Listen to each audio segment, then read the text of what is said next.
The Asian Mariner, St. Coleridge. The marriage ceremony was over, and the guests were all going to the feast. The old grey-bearded sailor sat on a stone outside the church and watched the people walking past him. He had a strange mad look in his eyes, and suddenly he stopped one of the guests. There was a sea.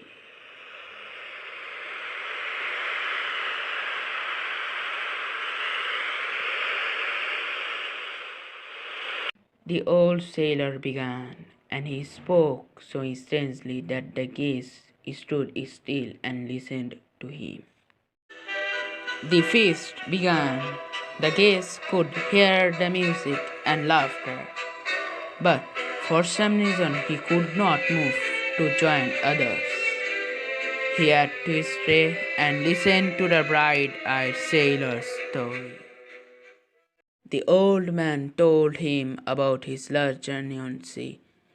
They had sailed away to the south, he said, until they arrived in cold grey seas. Even the sea was frozen and ice was all around them. In those days there were no steamships, and the big white sails of their ship opened wide as the strong wind blew them through the icy waters. The weather was very cold, and there were no birds or animals in that snow-covered country. But one day the sailor saw an albatross flying towards the sea.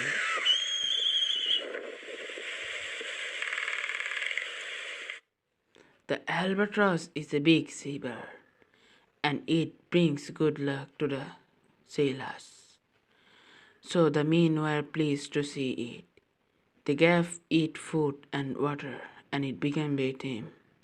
It came to the ship every day when the sailors called it. But one day I saw the albatross. The old man told the married guest. It was a terrible thing to do, and everyone said I had killed the bird which made the winds blow. I had brought bad luck to the crew, and they were right. The ship sailed out of the icy water into another sea, where sun shone hotly overhead. The wind dropped. Day after day they had to stay in that silent sea. There was no wind to fill the sail, and the ship rested unmoving, as idle as painted ship upon a painted ocean. The heat was terrible. There was not a breath of wind, nor a cloud in the sky to guard them from the burning sun. Their supply of drinking water was finished, and they could not drink the salty sea water. There was water everywhere around them, but they had not a drop to drink.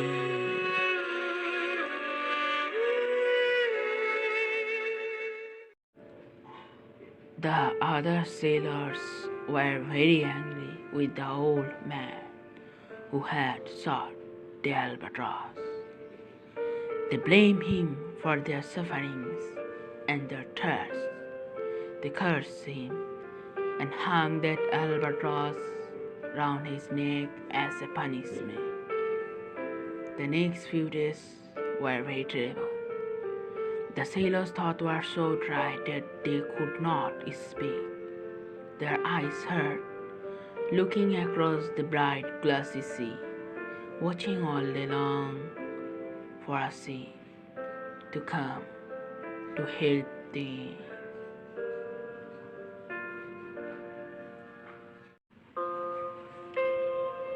Suddenly, the old sailor saw a ship coming towards them. A sail, he cried, and others saw it too and cried aloud in joy.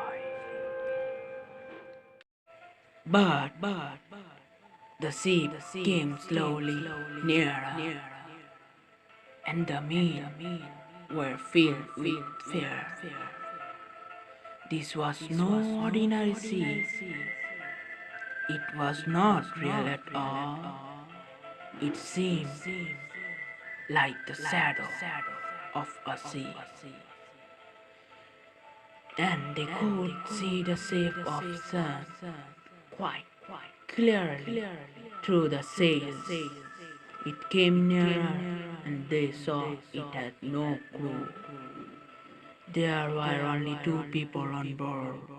One was a woman with bright red lips and a dead white skin, and her companion was Death himself. They had to come to take away the suffering sailors, to carry their souls to the land of death. The old sailor watched and saw his companion falling down dead, one after another, and the terrible ship of death sailed away again with their souls.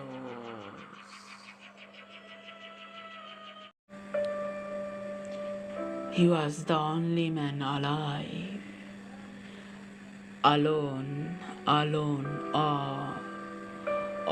alone, alone on a white sea. For 7 days he tried to pray, but could not break the sailor's curse. He could not sleep, and all day, all night he had to look upon the bodies of his dead companions lying round him. But at last God took pity on him. One day the sailor was watching water snakes swimming round the sea. Their colors were so beautiful, and he was filled with such strange wonder that he felt a great love for them and blessed them from his heart. At once the albatross fell from his neck into the sea, and the old man fell into a deep sleep.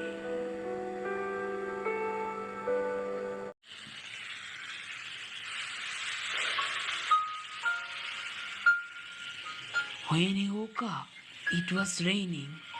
His thirsty lips were wet, and his thought felt fresh and cold again. He thought he heard music all around him, and two voices in air. One voice said, "Is this the man who killed the harmless albatross?" And other voice answered, "He has been punished enough."